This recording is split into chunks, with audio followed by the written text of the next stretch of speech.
In this video, we are going to find positive real numbers x such that the square root of 7 minus x equals 7 minus x squared. Before we move on, don't forget to give a like, subscribe to our channel, and turn on post notifications. To solve this equation under the range that x is larger than 0, I'm going to consider two functions. The first function is y equals the square root of 7 minus x, and the second function is y equals 7 minus x squared.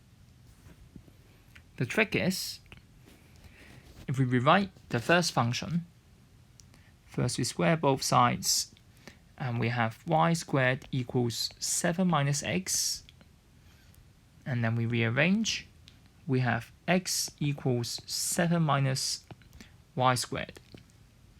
Then these two equations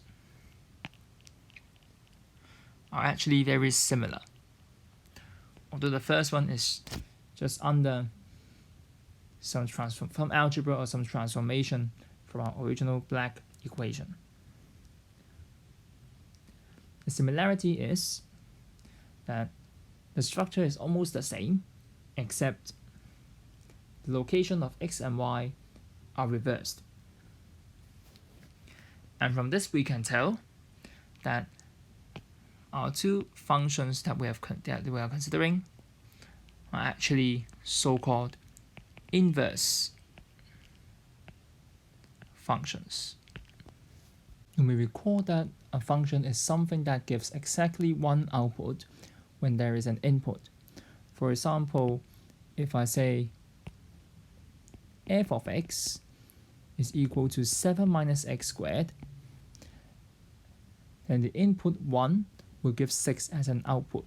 So I write f of 1 equals 6.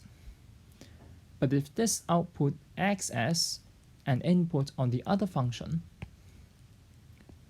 g of x equals the square root of 7 minus x, then the output g of 6 will become 1 again. Combining, we can say that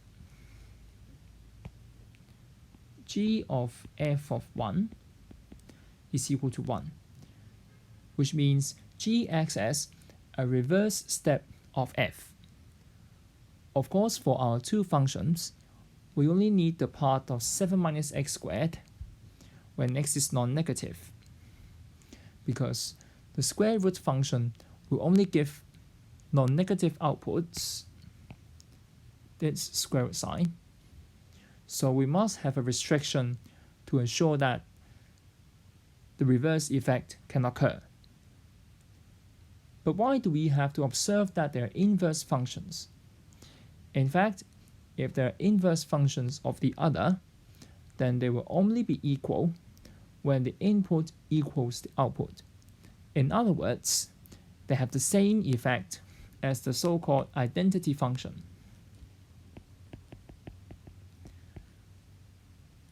When we have an input x, the output is still x. Graphically speaking, the graphs intersect at some points that lie on the straight line,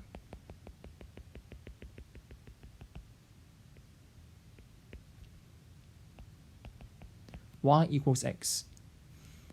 And in fact, the graph of the inverse function is the image under reflection of the original graph about the straight line y equals x. So given that x is positive, we only have to solve one of the two functions, 7 minus x squared equals x. And this will be much easier to solve.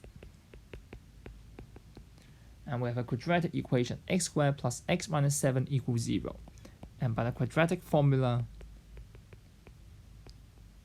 we have x equals minus 1 plus or minus root 29 over 2.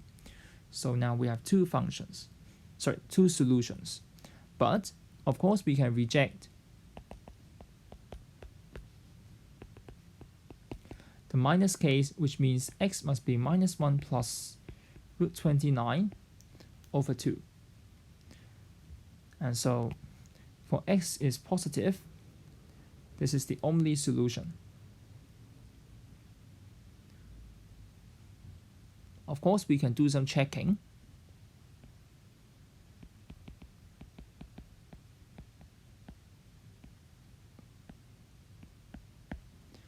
For this value, 7 minus x will be 7 minus this fraction, and we have 50 minus root 29 over 2. On the other hand, we have 7 minus x squared is 7 minus 1 plus root 29 over 2 all squared, and that's 7 minus 30 minus 2 root 29 over 4. And if we simplify, we have 2 root 29 minus 2 over 4.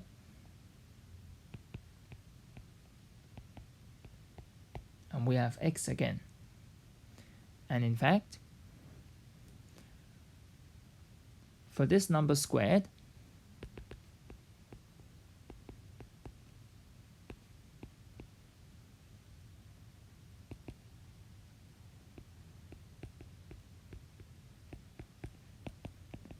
after simplifying, is still equal to 7 minus x, so indeed it's valid. Just a small remark before I end this video is that what happens to the general case of this equation, which means I'm going to remove the restriction that x is positive. Then we will have no choice but to just solve it directly. Square both sides.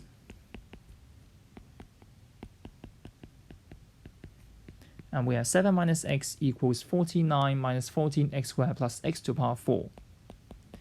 And so we have x to the power 4 minus 14x squared plus x plus 42. And that equals 0. Of course, we can try to factorize this quartic. We know that there is one solution inside the quadratic expression x squared plus x minus 7, and we can try to divide the quartic by this quadratic, and the outcome would be x squared minus x minus 6 equals 0. So we actually have something else, and that is x minus 3 times x plus 2 equals 0. For the first quadratic, we have x equals to either minus 1 plus root 29 over 2 or minus 1 minus root 29 over 2. I'm not going to reject the minus case so quickly because we did not restrict the x to be positive. And then for the other parts, we have x equals 3 or x equals minus 2. So this solution is of course valid. We have checked already. And for x equals minus 2 is also fine, because that means roots of 7 minus negative 2 is equal to 3, and that is also 7 minus negative 2 all squared. Whereas for the cases in the middle, because 7 minus x squared in that case would be equal to either this expression or 7 minus 3 squared.